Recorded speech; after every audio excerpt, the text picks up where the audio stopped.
Topic है त्रिकोणमिति। आज हम पढ़ेंगे त्रिकोणमिति किसे कहते हैं और इसके क्या उपयोग है। त्रिकोणमिति शब्द ग्रीक भाषा के 3 शब्दों से मिलकर बना है, जिसमें त्रि का अर्थ है 3, गौन का अर्थ है भुजा और मैट्रोन का अर्थ है माप। इन शब्दों को मिलाकर ट्रिगोनोमेट्री बनता है, जिसका अर्थ होता है 3 भुजाओं की माप। जिसमें 3 भुजा हो उसे हम त्रिभुज कहते हैं। प्राचीन काल में त्रिभुज का जो उपयोग होता है उनके द्वारा हम ये कह सकते हैं, त्रिकोणमिति के द्वारा पृथ्वी से ग्रहों की, तारों की दूरियां हम मापते थे। तो त्रिकोणमिति का काफी उपयोग है। इसमें हम ये मान लेते हैं कि कोई भी दूर स्थित वस्तु, चाहे वो मीनार हो, चाहे वो पेड़ हो, हम एक कल्पना करते हैं कि वह एक समकोण त्रिभुज है। समकोण त्रिभुज वह त्रिभुज होता है जिसका एक कोण 90 डिग्री होता है और शेष 2 कोण 90 डिग्री से कम होते हैं, अर्थात न्यून कोण होते हैं। इसका ये कोण भी न्यून कोण है और ये कोण भी न्यून कोण है। तो जिस त्रिभुज का एक कोण 90 डिग्री होता है, ऐसे त्रिभुज को समकोण त्रिभुज कहते हैं।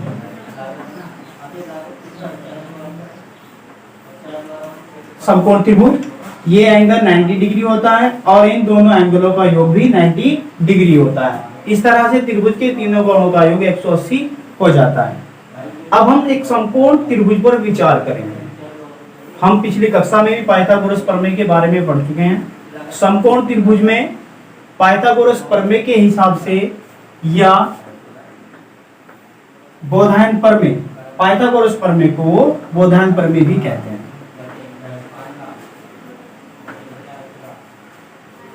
बोधायन प्रमेय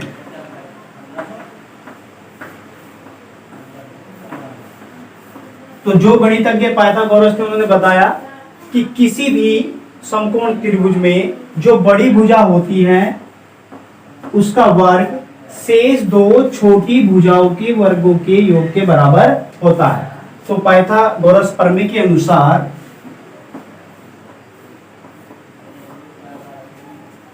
एक बार और हम आपको बता दें कि जो भी समकोण त्रिभुज होता है उसमें जो बड़ी भुजा होती है उसे हम कर्ण कहते हैं।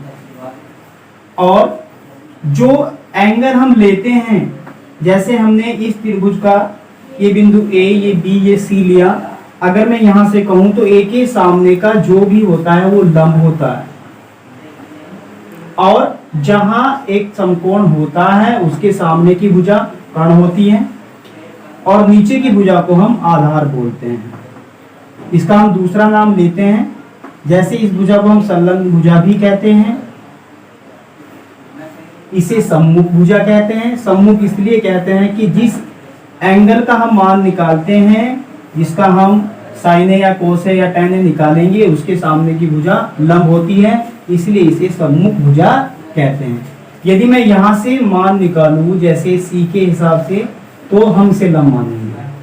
तो जहां से हम मान निकालते हैं उसके सामने की भुजा सम्मुख भुजा या लंब होती है, नीचे की भुजा आधार होती है। तो पाइथागोरस प्रमेय के अनुसार कर्ण का वर्ग, कर्ण मतलब बड़ी भुजा, शेष 2 भुजा एक आधार का वर्ग और लंब के वर्ग के योग के बराबर होती है। यही पाइथागोरस प्रमेय है। अब हम इस त्रिभुज का प्रयोग करके कुछ ऐसे फॉर्मूले लिखने की कोशिश करेंगे और उसे आप याद करेंगे, जिससे एक्सरसाइज के सभी क्वेश्चन सॉल्व हो सकते हैं। तो हम एक समकोण त्रिभुज के कुछ फॉर्मूले लिखते हैं।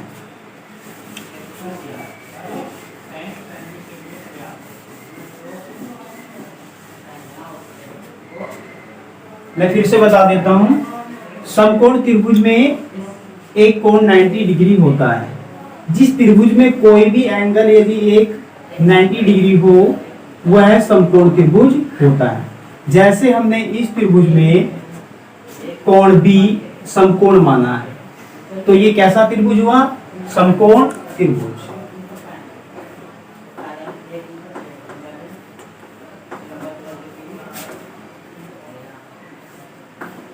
समकोण त्रिभुज। ये इसका लंब होता है सम्मुख कोण, ये आधार होता है और ये कर्ण होता है। तो इस तरह से हम कुछ फॉर्मूले करेंगे। जैसे हम एक टेबल बनाते हैं, इस टेबल के अनुसार फॉर्मूले याद करेंगे।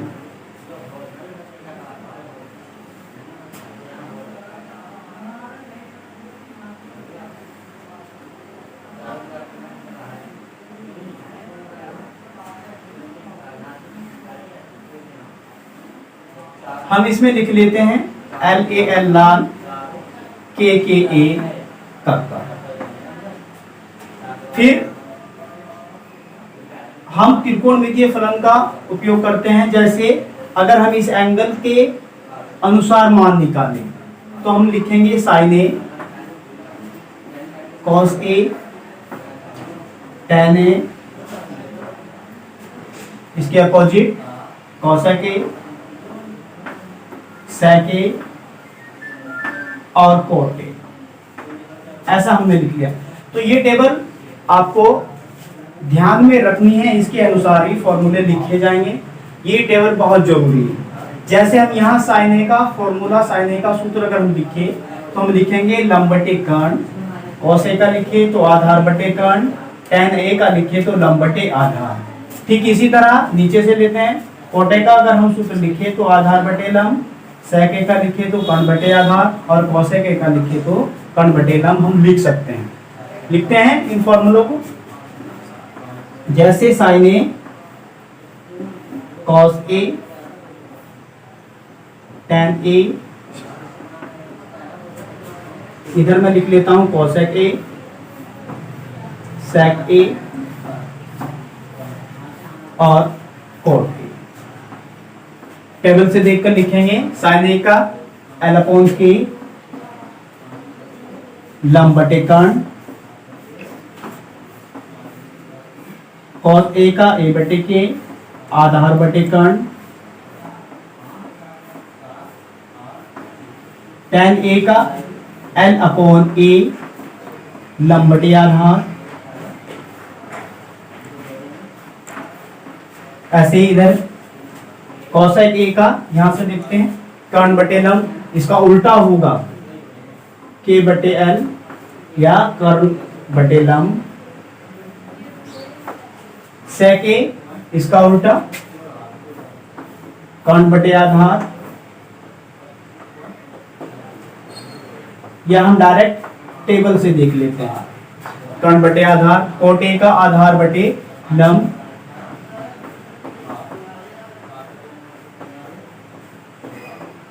आधार बटे लंब। तो ये हमने कुछ फॉर्मूले लिखे। अब इसके बाद हम कुछ और फॉर्मूले इसी के अनुसार लिखेंगे। आपको ये बहुत ध्यानपूर्वक याद करने हैं ताकि हम एक्सरसाइज के सभी क्वेश्चन आसानी से सॉल्व कर सकें। अब हम कुछ ऐसे फॉर्मूले लिखेंगे जिनमें ये और ये आपस में संबंध होंगे।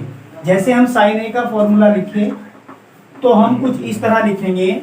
sin A का formula 1/cosec A, cos A का formula 1/sec A, tan A का फॉर्मूला 1/cot A। ठीक इसी तरह नीचे से cosec A का formula 1/sin A, sec A का फॉर्मूला 1/cos A और cot A का फॉर्मूला 1/tan A। ठीक इसी तरह हमें सूत्र लिखने हैं। तो हम sin A का फॉर्मूला कैसे लिखेंगे? 1/cosec A।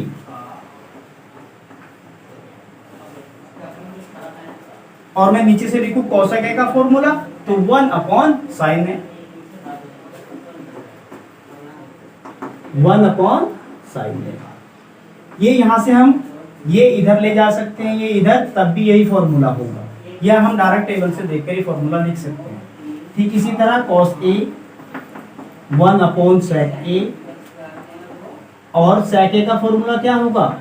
1/cos A। ठीक है, आगे चलते हैं। tan a का 1 अपॉन cot a, और ऐसे ही cot a का क्या होगा 1 अपॉन tan a। ये एक दूसरे के उल्टे होते हैं, तो इसलिए हमने फॉर्मूले लिखे। इसके साथ साथ हमें दो फॉर्मूले और याद करने हैं। जैसे tan a का क्या होगा sin a बटे cos a, और cot a का अगर मैं लिखूं cot a tan a का उल्टा होता है, तो हम फॉर्मूला लिखेंगे cos a बटे sin a। ये आपको बहुत ध्यानपूर्वक देखने हैं, पढ़ने हैं और इन्हें याद करने हैं। इन फॉर्मूले के अनुसार ही हम एक्सरसाइज के सभी क्वेश्चन सॉल्व करेंगे। तो मैं एक बार और फिर से दोहरा देता हूँ। sin a का 1 upon cosec a, cos a का 1 upon sec a, tan a का 1 अपॉन cot a, ठीक इसी तरह cot a का 1 upon tan a, 1 upon cos a, 1 upon sin a। तो ये फॉर्मूले हो गए हैं और इन्हें आप ध्यानपूर्वक पढ़ें, याद करें, इसके बाद हम क्वेश्चन सॉल्व करें।